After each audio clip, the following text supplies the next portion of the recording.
when it was a 4th down and you could see they got into the shotgun and they were probably not going to run the football, I said, Aaron's going to close the game out right here. And he is the effing man. He broke the NFL.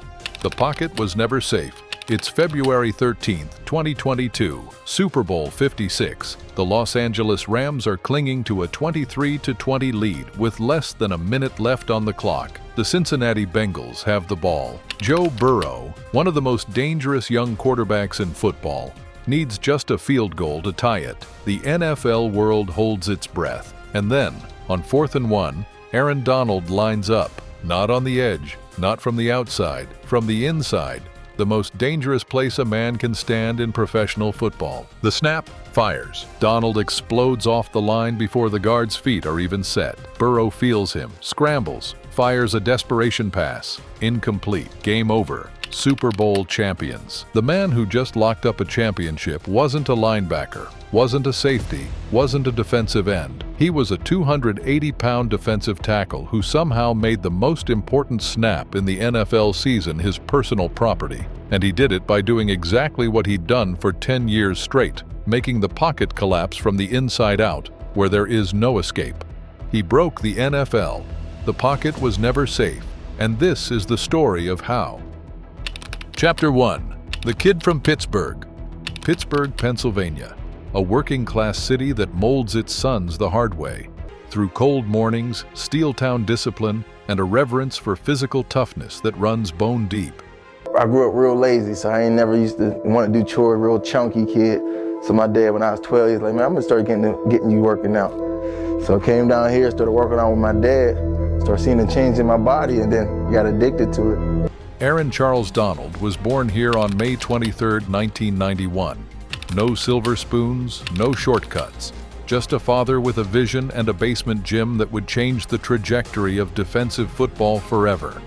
By the time Aaron was 12 years old, his dad was waking him up at 4:30 in the morning for 2-hour training sessions. Not because he had a scholarship offer, not because college scouts were calling, because his father believed in building a foundation before the world could knock it down. Aaron Donald was never supposed to be the biggest guy on the field. He knew that. His father knew that. The entire NFL would one day know that too, but by then, it would be far too late. At Penn Hills High School, Donald was a first-team All-State selection in each of his final 2 seasons. He compiled 63 tackles, 15 tackles for loss, and 11 sacks as a senior. He also lined up at offensive guard. Think about that.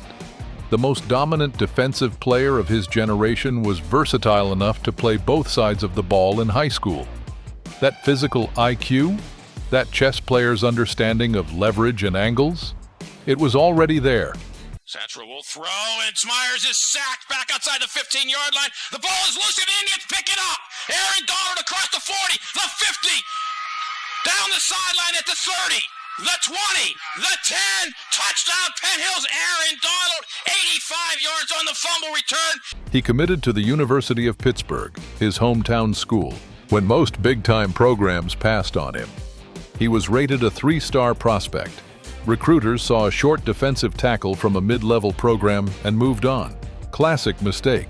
Classic Donald. At Pitt, the transformation was terrifying to watch. As a sophomore, he was already winning all Big East honors. As a junior, he registered 18.5 tackles for loss. And as a senior, in his final collegiate season, Donald posted a staggering 28.5 tackles for loss and 11 sacks, earning the Bronco Nagurski Trophy, the Chuck Bednarik Award, the Outland Trophy, and the Rotary Lombardi Award. He swept every major defensive award college football had to offer.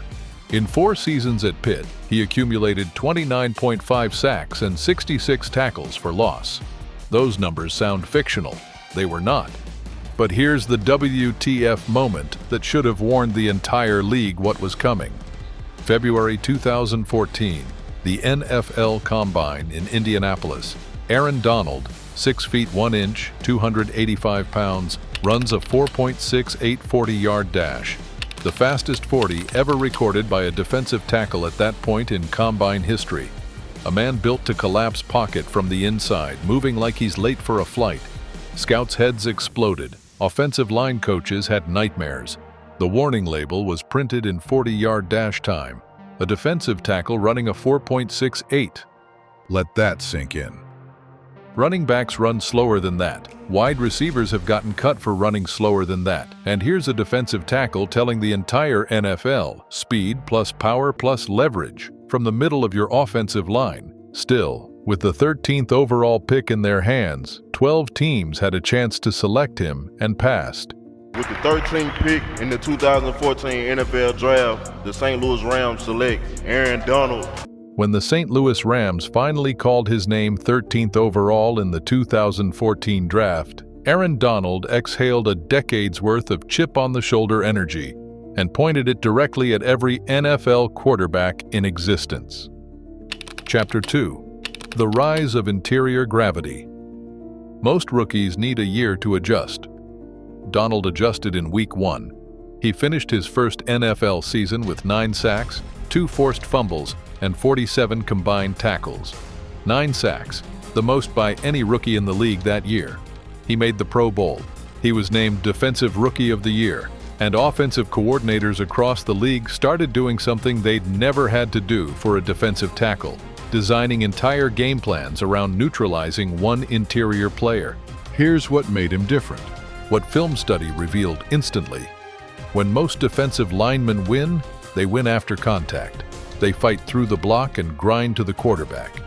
Donald won before contact existed. His first step explosion off the snap was so violent, so fast, so precisely timed that offensive guards were already losing pad level before their weight was even loaded. You can't teach that. You can't scheme for it. You either have it or you don't. And his leverage? Donald played at 6 feet 1 inch, undersized by NFL standards. He should have been bullied by 325-pound guards all day long. Instead, he weaponized his lower center of gravity. He played compact and violent, bent at the knees, striking low. If you lose pad level against Aaron Donald for even a fraction of a second, it's already over. You're already on your back. He'd already gone by you. His hand fighting was on another level entirely. Film sessions from the first 3 years of his career look like a tutorial in pass rush technique. Chop, swipe, club rip, forklift, snatch.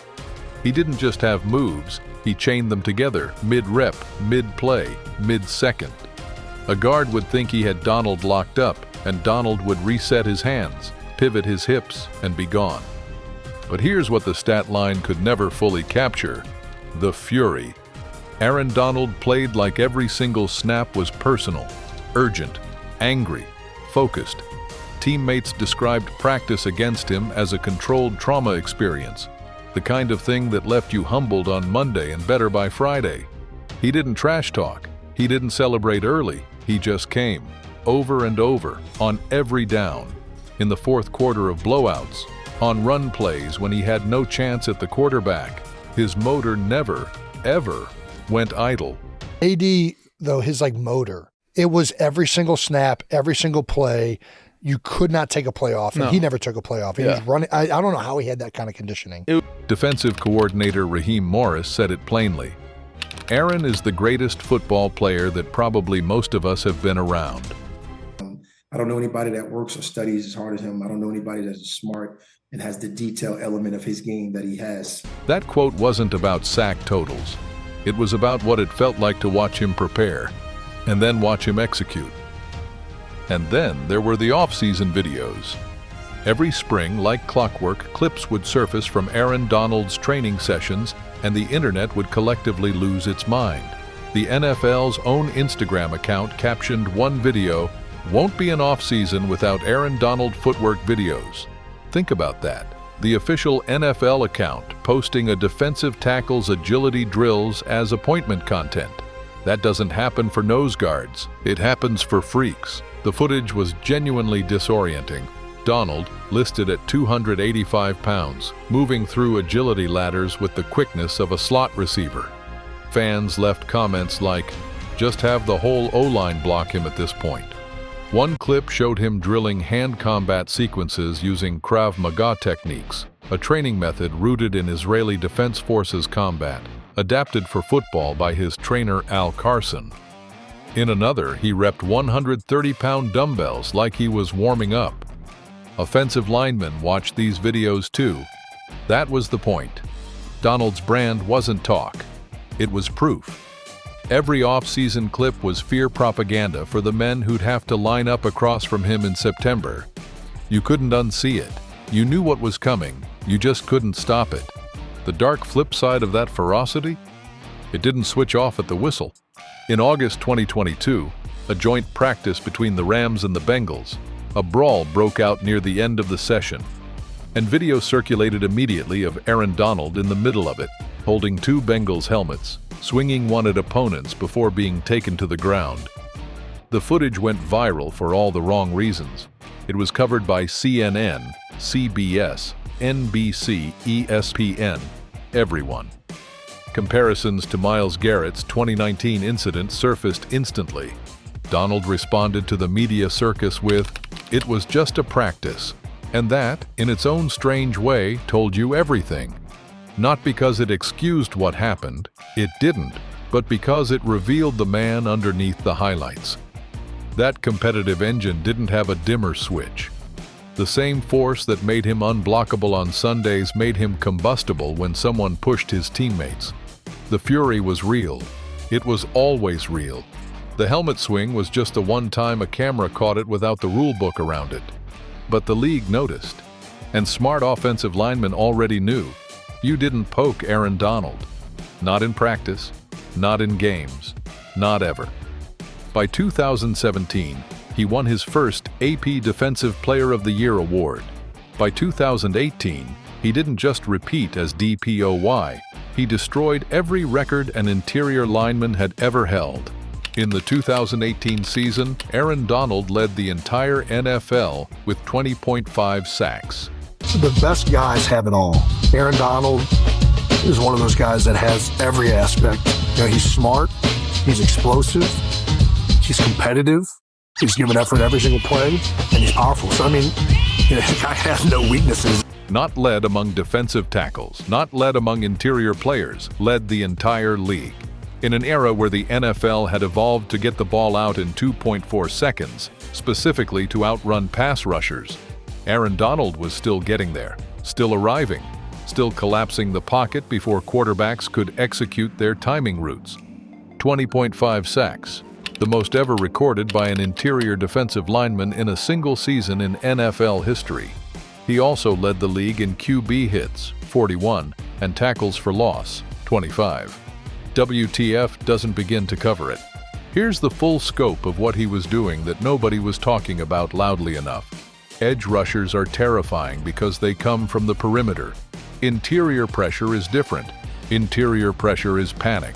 It means the quarterback can't step up in the pocket, can't drift right or left, can't buy an extra half second to let routes develop.